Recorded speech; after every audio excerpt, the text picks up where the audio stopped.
Lorsque l'on fait du sport, on se met vite à avoir chaud et à transpirer. Mais pourquoi et est-ce que ces deux phénomènes sont liés? C'est ce que nous allons voir ensemble aujourd'hui. Alors n'oubliez pas le like, le commentaire, le partage et l'abonnement. Et c'est parti. Commençons par le commencement. Pourquoi est-ce que l'on a chaud lorsqu'on s'entraîne? Eh bien, la réponse est relativement simple, les contractions musculaires. Je développe. Lorsque vous faites une activité ou un effort, vous contractez vos muscles. Que ce soit pour faire un mouvement, donc en mixant des contractions excentriques, isométriques et concentriques, ou même si vous vous cantonnez à un seul de ces modes de contraction. Et pour faire le lien entre ces contractions musculaires et la production de chaleur, il est important de comprendre le fonctionnement de ces mécanismes. Pour effectuer une contraction musculaire, il faut respecter plusieurs étapes. D'abord, votre cerveau va prendre la décision d'effectuer un mouvement ou de contracter un muscle, sauf dans le cas des réflexes qui ne dépendent pas vraiment d'une décision consciente. Et donc, votre cerveau va planifier les étapes à suivre. Une fois que c'est fait, il va envoyer un message électrique aux muscles concernés via les motoneurones, les neurones moteurs. Ce message électrique va se transformer en message chimique qui va lui-même, par d'autres procédés un peu plus complexes, causer la contraction musculaire.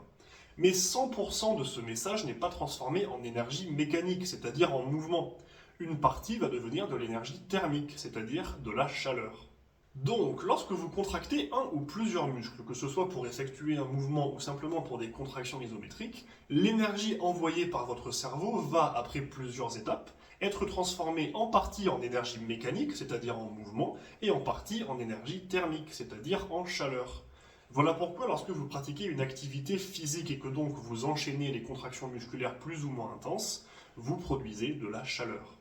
Maintenant, quel est le rapport avec la transpiration? Car oui, il y en a un. Eh bien, je vais vous l'expliquer, mais au préalable, vous devez connaître les bases de ce que l'on appelle l'homéostasie, et qui peut se définir de la manière suivante.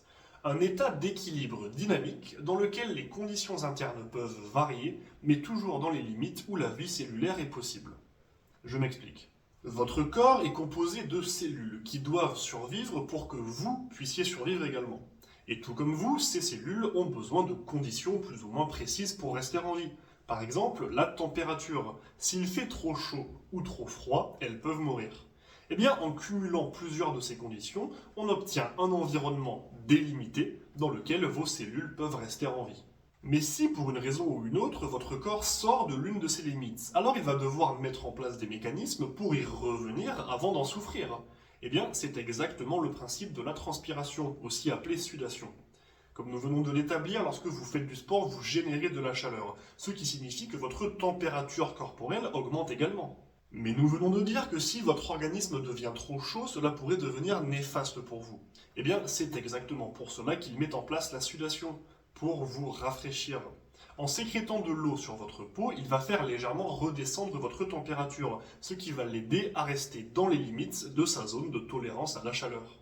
D'ailleurs, pour l'anecdote, l'être humain est l'espèce qui transpire le plus. La plupart des espèces ne transpirent même pas. Ce qui en fait, en théorie et pour d'autres raisons, l'espèce la mieux adaptée aux efforts prolongés.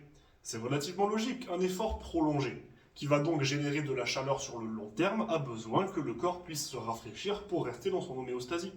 Un exemple opposé, par exemple, les chiens ne transpirent pas. À la place, ils ouvrent la bouche, tendent la langue et halètent pour se rafraîchir. J'espère que cette vidéo vous aura été utile. Si vous avez des questions, suggestions ou autres, n'hésitez pas à passer par les commentaires ou à me contacter directement via mes réseaux sociaux, dont les liens sont en description de cette vidéo. Et si vous cherchez un coach, préparateur physique ou autre, vous pouvez me joindre par ces mêmes réseaux sociaux. Sur ce, bon entraînement et n'oubliez pas, rendez-vous fiers.